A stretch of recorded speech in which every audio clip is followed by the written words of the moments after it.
UNLV Microcertificate Economics.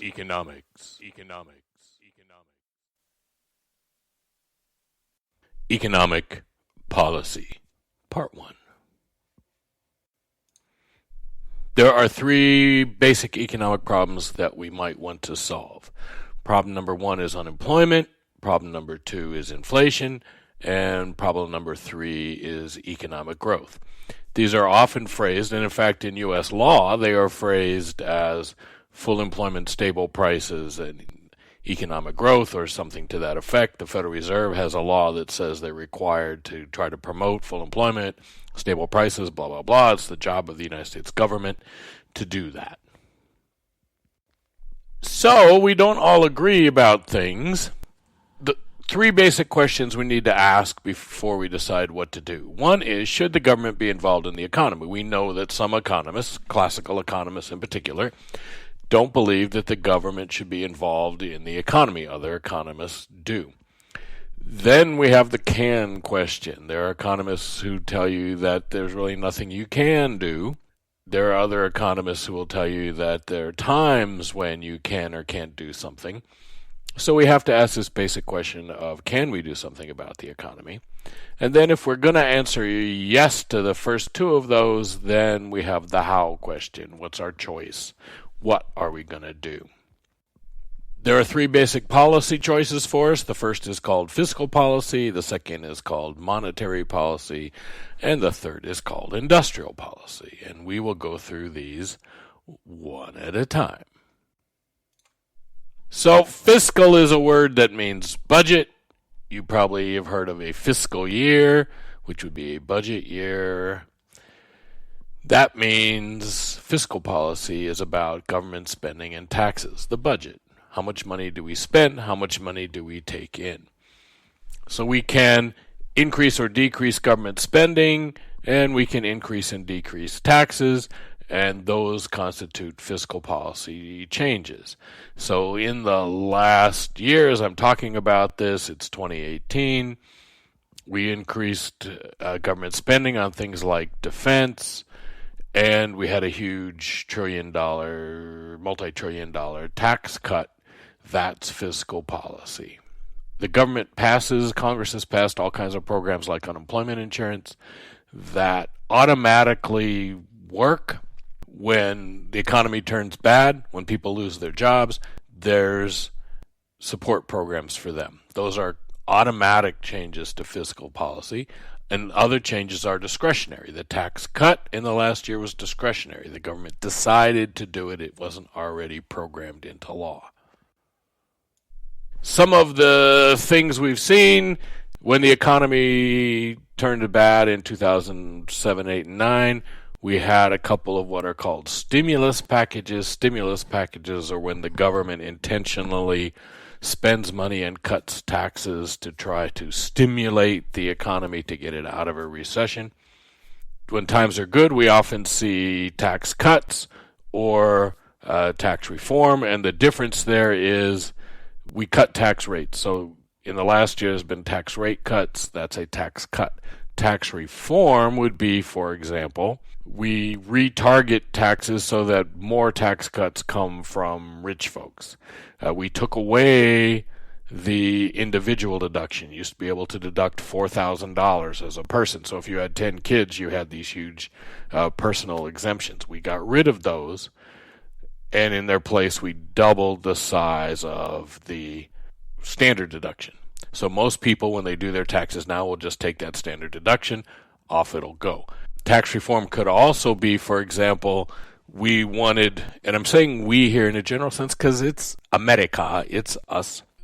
Hundreds of billions, in fact, probably trillions of dollars of big corporations were sitting overseas, not brought back into the United States because of the taxes they'd have to pay. So Apple by itself had over $400 billion stashed overseas. By changing the tax code, you can encourage them to bring that money back in.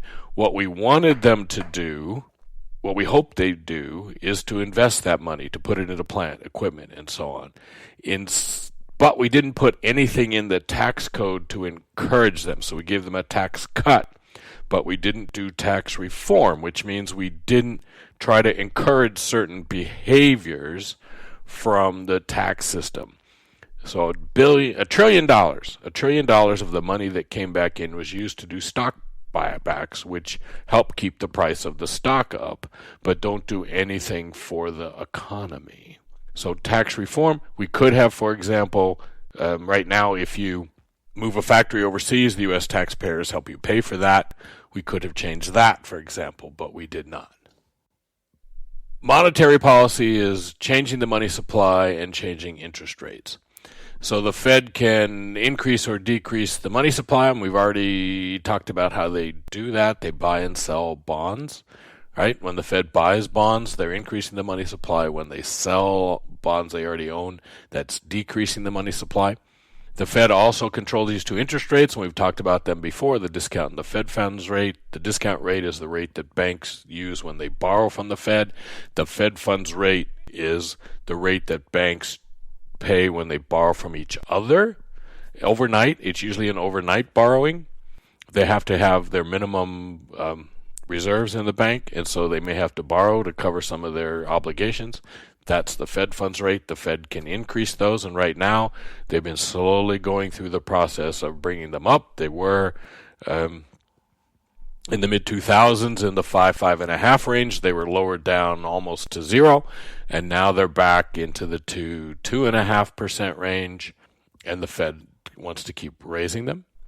And then the Fed could, if they wanted to, change rules and regulations as a way to affect banking. We know the banks have to keep 12%. We can increase that. They don't do that very often. They can also require banks to take some of their excess reserves and put them into bonds.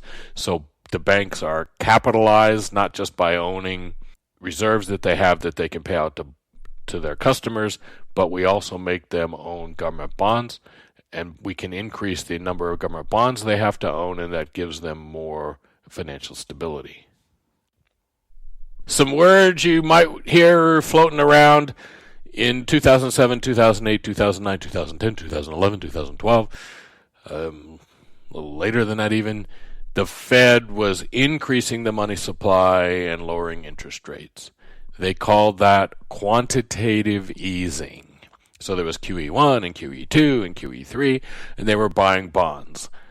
They normally buy just U.S. government bonds, but in these quantitative easings, because of the unusual nature of the financial crisis, they actually bought a bunch of mortgage-backed securities and other financial instruments that were out there, and they'd never done that before.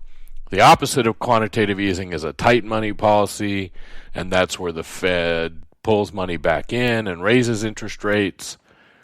And then there's also what are called macroprudential policies. Those are policies designed to prevent problems in the first place. So the rules and regulations kind of thing. Or, for example, the banks now have to undergo something called a stress test.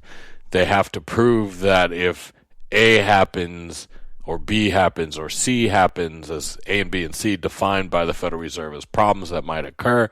If these problems occur, problem A or problem B or problem C occurs, they have to prove that they could weather that and be financially sound when it comes out.